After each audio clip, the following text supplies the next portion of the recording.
એક સાંજે રેન્ચો ગધેડો પોતાના માલિકના ઘરની બહાર દરરોજની જેમ બેઠો બેઠો પોતાના નસીબને કોસતો હતો. જૂનો માલિક તો મને 3 ટાઈમનું ખાવાનું આપતો અને મહેનત પણ ઓછી કરાવતો, પણ આ નવો માલિક તો મારું કસ કાઢી નાખે છે.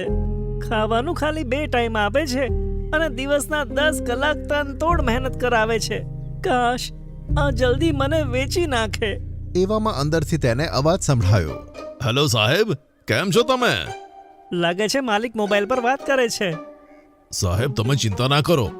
જો તમે 10,000ની જગ્યાએ 15,000 મને આપી દો ને, તો 10 દિવસનું કામ હું તમને 3 જ દિવસમાં કરીને આપી દઉં.